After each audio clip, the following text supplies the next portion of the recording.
સૌરાષ્ટ્રના નંબર 1 ગણાતા ગોંડલ માર્કેટયાર્ડમાં લસણના વેપારીઓની મનમાની સામે આવી। 3 દિવસ સુધી એટલે કે શનિવારથી સોમવાર સુધી વેપારીઓએ લસણની હરાજી બંધ રાખી હોવાનું સામે આવ્યું। યાર્ડમાં થોડા વેપારીઓ જ લસણની ખરીદી કરતા હોવાથી લસણના વેપારીઓના સંગઠનનું ચિત્ર સામે આવ્યું।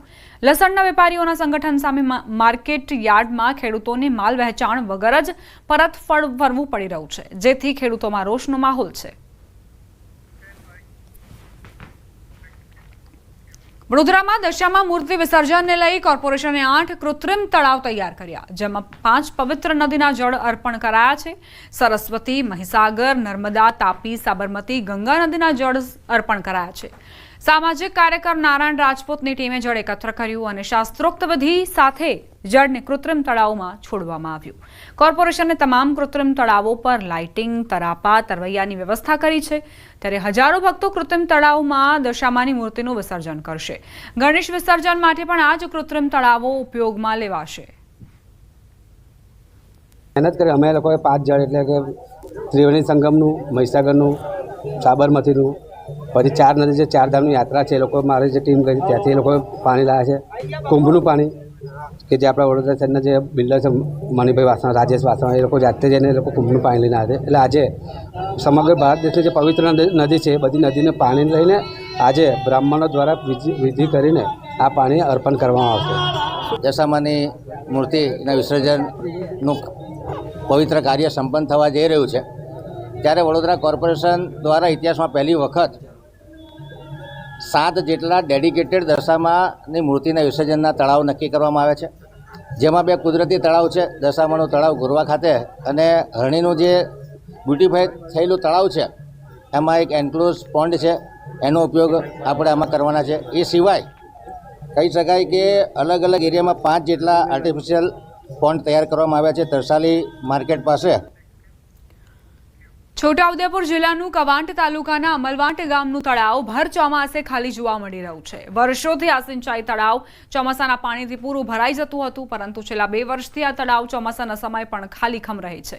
તેની પાછળનું કારણ છે દરવાજામાં થયેલ નુકસાન। દરવાજાથી પાણી જરૂર પડે છોડવામાં આવે છે, તે દરવાજામાં નુકસાન થતા પાણીનો સતત વેડફાટ થઈ રહ્યો છે।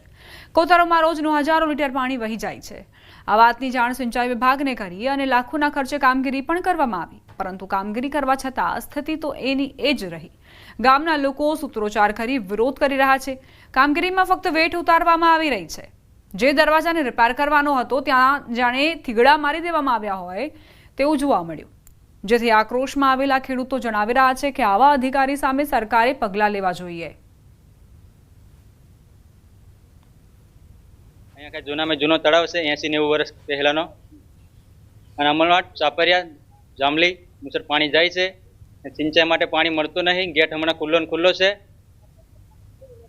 સરકાર સામે વિનંતી કરું છે ગેટ બંધ કરે અને અમને પાણી મળે। જે અમારા ગામનું કામ કરવામાં આવ્યું છે, જે પાણી લીકેજ થાય છે એના માટે કામ કર્યું છે, તે બરાબર કામ નથી થયું।